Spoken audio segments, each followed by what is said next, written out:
اس وقت یہ ہے کہ اصل نماز یہی ہے، یہ سورہ فاتحہ۔ چنانچہ میں آپ کو حدیث سنا رہا ہوں جو صحیح بخاری میں بھی ہے، صحیح مسلم میں بھی ہے، جامع ترمذی میں بھی ہے، سنن ابی داود میں بھی ہے، سنن نسائی میں بھی ہے، اور بہت سی کتابوں میں موجود ہے۔ اور یہ عن عبادہ بن صامت رضی اللہ تعالی عنہ، حضرت عبادہ بن صامت سے ہے مرفوعا کہ حضور نے فرمایا لا صلاۃ لمن لم یقرأ بفاتحۃ الکتاب، اس شخص کی کوئی نماز نہیں ہے جس نے کہ سورہ فاتحہ کی تلاوت نہیں کی۔ اب اس سے ہمارے ہاں ایک بڑا اختلاف پیدا ہوا، وہ نوٹ کر لیجئے۔ ایک رائے یہ ہے آپ اگر علیحدہ نماز پڑھ رہے ہیں تو ظاہر بات ہے کہ آپ کو ہر رکعت میں خود پڑھنی ہی پڑھنی ہے سورہ فاتحہ۔ جب باجماعت پڑھ رہے ہیں اب کیا شکل ہو، امام پڑھ رہا ہے سورہ فاتحہ تو کیا مقتدی کو بھی پڑھنی چاہیے؟ اس حدیث میں جو الفاظ کی شدت ہے اس کی بنا پر رجحان یہ ہوتا ہے کہ یقیناً اس صورت میں ہر شخص کو لا صلاۃ لمن لم یقرأ بفاتحۃ الکتاب، جس نے کہ فاتحہ کی تلاوت نہیں کی، قرأت نہیں کی، اس کی کوئی نماز ہی نہیں۔ تو یہ موقف ہے امام شافعی کا، یہی مسلک ہے ہمارے اہل حدیث بھائیوں کا کہ آپ چاہے اکیلے نماز پڑھ رہے ہو، چاہے امام کے پیچھے پڑھ رہے ہو، اور چاہے امام جو ہے وہ جہری رکعت پڑھا رہا ہے اور چاہے سری رکعت پڑھا رہا ہے۔ خاموشی والی رکعت سورہ آپ کو معلوم ہے کہ نماز جو ظہر اور عصر کی ہے تو چاروں رکعتیں جو ہے وہ سری ہے، مغرب کے اندر آ کر دو جہری ہیں ایک سری ہے، عشاء میں آ کر دو جہری ہیں دو سری ہیں، سورہ اور نماز فجر کے اندر دونوں جو ہیں وہ جہری ہیں۔ تو چاہے جہری ہو چاہے سری ہو آپ کو بھی لازماً جو مقتدی ہے اسے بھی سورہ فاتحہ پڑھنی ہوگی۔ اب اس کے لیے انہوں نے یہ طریقہ جو ہے تلقین کیا ہے کہ امام تیزی سے نہ پڑھے، رک رک کر پڑھے الحمدللہ رب العالمین، اس کے بعد اتنا وقفہ دے دے کہ جو مقتدی ہے وہ بھی کہہ لے اپنے دل میں یا پڑھ لے الحمدللہ رب العالمین الرحمن الرحیم۔ تو یہ رک رک کر پڑھنا، خاص طور پر اگر آپ کو موقع ہوا ہو کسی اہل حدیث امام کی امامت میں نماز ادا کرنے کا، تو آپ دیکھیں گے کہ بڑا فرق ہے۔ ہمارے جو حنفی امام الحمدللہ رب العالمین الرحمن الرحیم مالک یوم الدین ایاک نعبد و ایاک نستعین، چار آیتیں جو ہیں وہ بھی ایک ساتھ میں پڑھ جائیں گے، لیکن یہ کہ عام طور پر جو اہل حدیث حضرات ہیں وہ رک رک کر ٹھہر ٹھہر کر پڑھتے ہیں، ترتیل کے انداز میں پڑھتے ہیں۔ یا پھر دوسری شکل انہوں نے ایک اور کی ہے، یہ آپ سعودی عرب میں جب کبھی نماز پڑھیں گے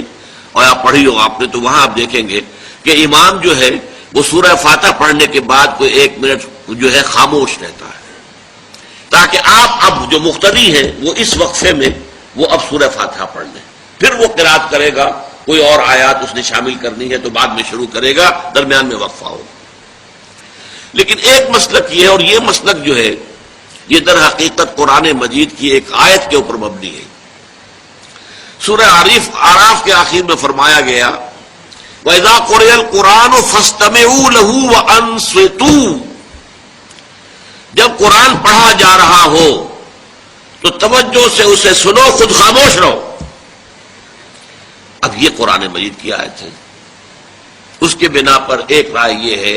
کہ آپ امام کے پیچھے سورہ فاتحہ نہیں پڑھیں گے، پڑھا جا رہا ہے سنو اس کو،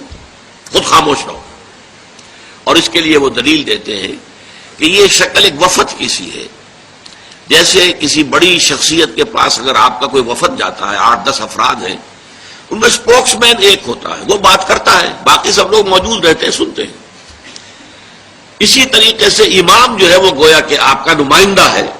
اور وہ پڑھ رہا ہے الحمدللہ رب العالمین الرحمن الرحیم مالک یوم الدین، تو امام کی قرات ہی آپ کی بھی قرات ہو گئی۔ گویا کہ اس آیت سے، اس حدیث سے اختلاف نہیں ہے، اس کی تعبیر سے اختلاف ہے کہ امام کا قرات کر لینا در حقیقت مقتدیوں کی طرف سے بھی قرات ہے۔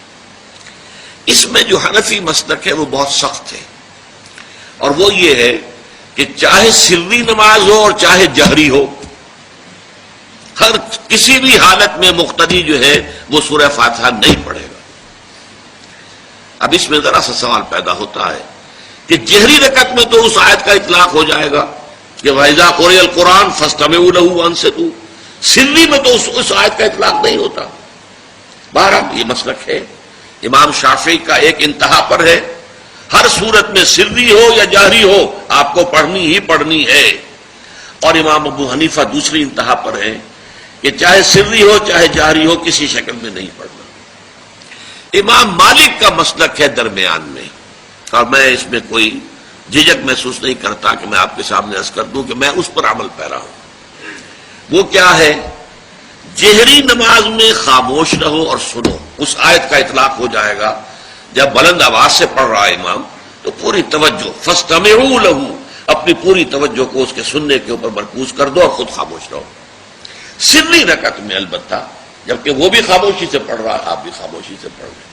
بہرحال ان چیزوں میں میں نے یہ سب کچھ بیان کیا ہے تو اس سے جو میرا مقصود ہے وہ یہ ہے کہ معلوم ہو جائے کہ اس میں کوئی بڑی بنیادی بات نہیں ہے، نہ یہ کہ جو حنفی ہیں وہ اس حدیث کا انکار کرتے ہوں کہ لا صلاۃ لمن لم یقرأ بفاتحۃ الکتاب، کیسے وہ انکار کریں گے؟ اور نہ ہی کوئی جو حنبلی ہے یا اہل حدیث ہے وہ قرآن کی اس آیت کا اختلاف جو ہے وہ اختلاف کر سکتا ہے کہ اذا قرئ القرآن فاستمعوا له وانصتوا، لیکن یہ کہ اس کے پھر اس سے جو احکام کا استنباط ہے اس میں اختلاف ہو جاتا ہے، تو اس کو نہیں سمجھنا چاہیے کہ یہ کوئی بہت بڑی اہمیت والی بات ہے۔